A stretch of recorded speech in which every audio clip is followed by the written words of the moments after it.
Hey guys, and welcome to episode number 2 of Rags to Riches, where I'm starting off with 0 gold and making as much gold as possible on the new, fresh Classic WoW servers. So on this episode, to start this off, we're going to do some Sunken Temple. What we've recently just done is we've spent a little bit of gold, we've got some consumables ready to do this. Now we're going to boost some people if we can fill the group. If not, you can still make some really good gold from actually doing this. It's basically the mage solo in ST, and you have a chance at like edge masters and things like that can sell for a lot of gold. So we're going to try to fill up a boosty group. Even if the group's not always filled, it'll just be extra gold from the boosties, but on top of that we have a chance of getting some good BOEs. So the servers are going down in 15 minutes. I might do a quick run just like solo. The boosties ain't here yet, and I'll just show you, I'll record the run just so you can see what I actually do. Let's go ahead and buff up.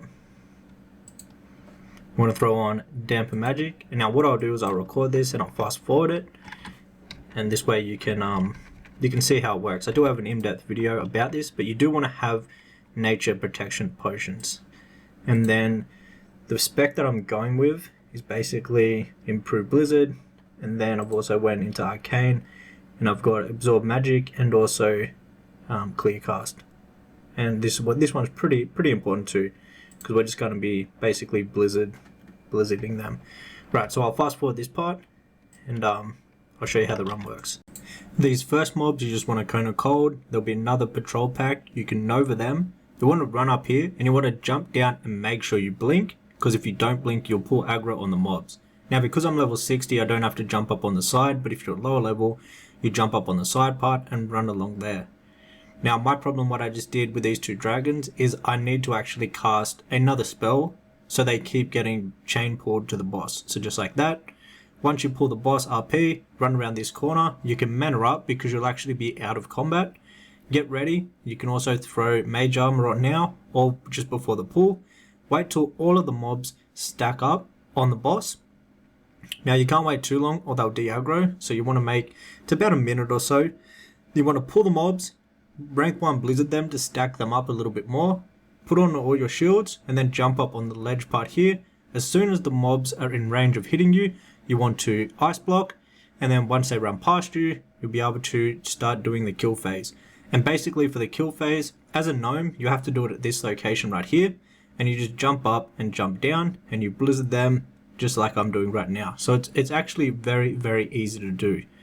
Now, what I recommend doing when you are doing this farm, having skinning can be very useful. Obviously, on the anniversary realms at the moment, all the different leathers and such, and the scales and things that you'll get from skinning them isn't worth too much, but you can actually just vendor them for some good raw gold. So I highly recommend having skinning when doing this, because all of these mobs are skinnable, so you can make some extra raw gold whilst doing this farm.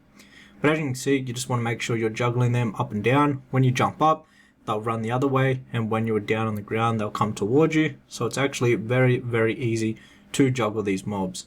Then you just want to finish them off, loot them up. Now you have a chance of getting the edge masters. Now if I got that, that would make this series go very quickly, because it is worth hundreds if not thousands of gold. Alright, so I did 4 runs. Let's go ahead and actually go vendor everything and see how much gold we end up with. We had a couple boosties for a few of them, so we got a little bit of extra raw gold in our bags. Alright, let's go ahead and vendor. Now we'll see what else we actually want to vendor. We might actually post the thick leather on the auction house. Oh, the green dragon scales are nearly 12 for silver each compared to a 5 silver vendor. We can vendor that. Then we'll go through the BOEs. If they're pretty much at the vendor sell price, we're just going to go ahead and vendor them. Save having them on the auction house and waiting. So I think we're just going to keep these ones right here. Throw these up in the vendor. The rugged leather is pretty much at the vendor sell, so we'll actually go ahead and sell that off. And same with the thick hide, so we'll sell that off too. And the worn leather. Alright, perfect. Everything else we'll throw up on the auction house. Alright, let's go ahead and post everything with TSM. And then we'll also actually check the mailbox, because we'll have either some sales or some items that have expired that we posted before. Let's go ahead, we'll get all these posted on the auction house. Now, some of these should sell very, very quickly. Pretty good price on the BOEs, 6 gold for them legs. It'd be nice if we sell them. Anyways, what we'll do is I'll quickly post the rest of the items that we want on the auction house. We might have to run another quick scan to get all of them. There's a few thick leather still left over.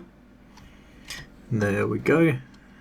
Alright, then we'll go ahead and we'll check out the mailbox and see what we've got, if we got any sales yesterday from those items that we posted before we went to bed. Let's see. Alright, so a couple sales, nothing crazy. Let's go ahead, grab all this out. We'll repost the other items that have expired, and then we'll check out the total worth on the auction house.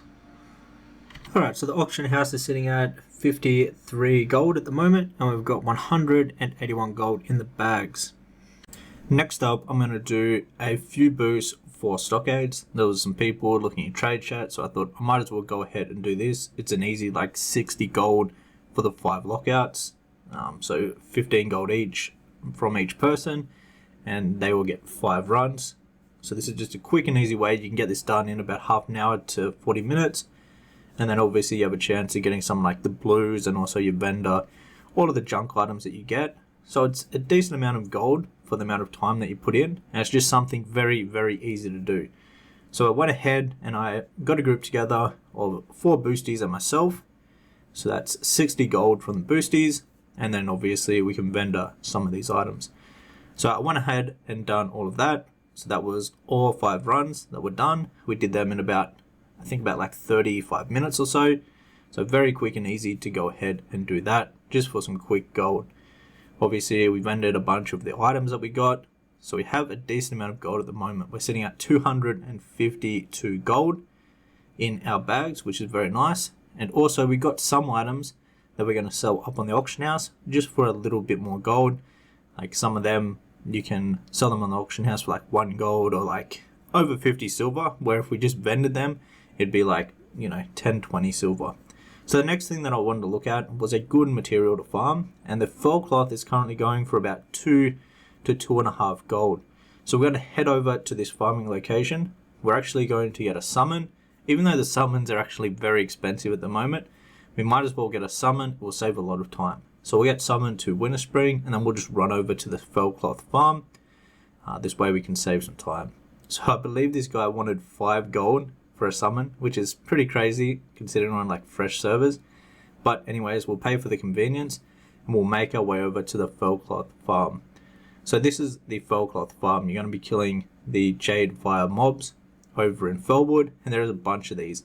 Now for the first like maybe like 15 minutes of this, I had this spot to myself so I could do some really good AoE pulls. And what I would basically do right now is I'll go ahead and I'll show you how I farm these guys as a mage.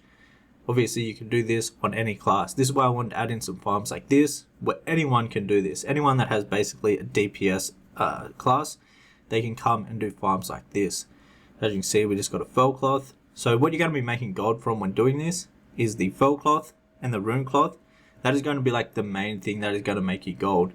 Also, you get the higher level potions, like your healing potions and your mana potions, and these are currently selling for a lot of gold.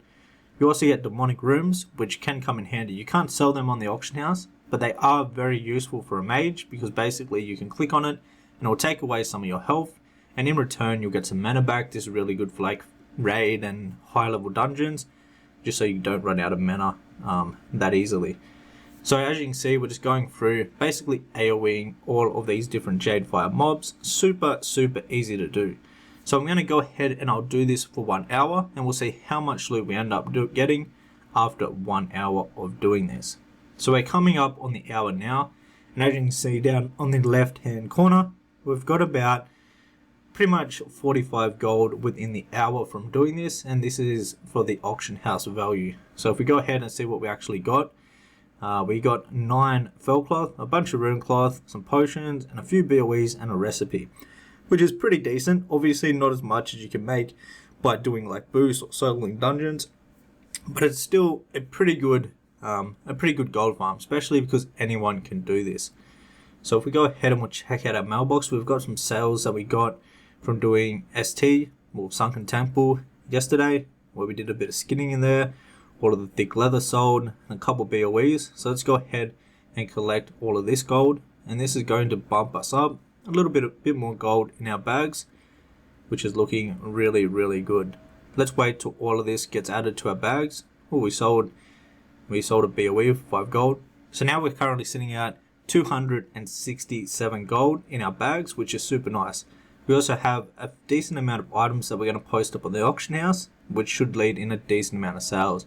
Like all the fell cloth and rune cloth is going to sell pretty much instantly, so that'll be very nice. Some extra gold right there. So then I think what we'll do is we'll move on to maybe Sunken Temple or some ZF solo runs. Next up, we're going to do some ST boosting and also make gold from just doing the ST solo as a mage. So this is Sunken Temple, and currently I'm charging people around 8 gold each per run. I'll go ahead and I'll show you what a run looks like so you can know exactly what I'm doing. Now this is a pretty easy actual boost to do. There is a lot less people that are looking for this boost, but it's a lot cheaper than like Mara and then high level boosts, so you do get some customers. Now the main thing with this is that we have a chance of getting an Edge Masters, and we also get some really good loot. So the gold that you get from boosting people is basically just a little bonus on top of everything else. So you want to follow exactly where I'm going. We're going to make our way to the middle room. You want to jump down here, you want to blink before you hit the ground so you don't pull aggro. You can come to this spot right here, and this is basically a safe spot, and you can drop aggro right there. You want to go around all of these mobs without pulling them. At level 60, this is doable and very easily. You want to pull these dragons. Now you want to pull them and you want to hit them once more with like a CS, or you just want to hit them again so they keep aggro. Pull them to the boss, wait till the RP happens, which is the boss yelling, and then what this will do is it will pull all of the mobs in the instance and it will pull them to the boss. As they go to the boss, they're going to stack up slowly. Once they stack, you want to do a rank 1 blizzard on them and you want to pull them. Now you want to stack up all the mobs. We're going to go into the room to the right side, so this spot right here, and we're going to pull some more mobs. Now we do this just so we can add some extra mobs into the pool, have more chance at loot, and obviously if you're boosting people, instead of just killing like 70 mobs, you're now looking at around 90 to 110 mobs, depending on how many you actually pull in that room. So you want to head over to this location right here, and as a node you have to do it all here. You jump up on the side, you want to ice block until all the mobs run past you, and then as a gnome you have to do it at this location. You basically just jump up. When you jump up, they're going to run back away, and when you jump down, they're going to run towards you. So you just juggle them back and forth here. Now we can't do the other spot as a gnome because it's very hard to actually jump up on there. So this is the best way to do it as a gnome. Now the only downside with doing it at this location is that you are going to get hit by the casters compared to the other location. But like I said, as a gnome, this is the only location that actually makes sense to do and to use. It's the most efficient way and spot to do it as a gnome. Now if you want a gnome, there's a ledge back about 10 yards behind me, and you can do it there and you can jump up and down very easily. So we're going to loot up all the mobs. Now if you have skinning, you can also skin the mobs. On the anniversary realms though, the skinning materials aren't worth too much. That's why I've just left a knife. I'm not actually going to worry about skinning these. I'm just going to loot them up, reset the dungeon, and then keep on boosting and repeating that process. Now you can make some really good gold on top of the gold you get for boosties. Alright, so we finished up with ST. We ended up opening the mailbox. We got another 32 gold from the mailbox. We sold all the items that we wanted to vendor from ST. We have a couple we want to throw on the auction house. These shoulders, this bag, and this ring. Everything else we just vended. And now we're sitting at 378 gold in total. So we're looking really good at the moment. If you want to level up your gold making and become the best gold maker in all versions of World of Warcraft, I recommend checking out Goldcapped. Goldcapped is a community project where a bunch of the best gold makers are making guides and helping out everyone in the community. We are constantly making new and up-to-date guides for the latest and best methods of making gold in all versions of World of Warcraft. We have live price data on the website and inside the guides, so you always know if a farm is worth doing at a certain time. We have a team of the best gold makers in all versions of World of Warcraft. The team will help you out in the Discord with any questions that you have about making gold in any version of World of Warcraft. So if you want to level up and have the best help possible when it comes to gold making, I recommend signing up to GoldCap today. You can sign up for 1 month or 1 year and save a little bit if you go yearly. There's a bunch of extra perks that you get when becoming a GoldCap member. If you want to sign up now, there will be a link down below in the description box, or you can head over to goldcap.com and become a member today. Hope to see you in the Discord and a part of the community where we can all level up our gold making together. If you have any questions, just join the GoldCap Discord and the team will help you out.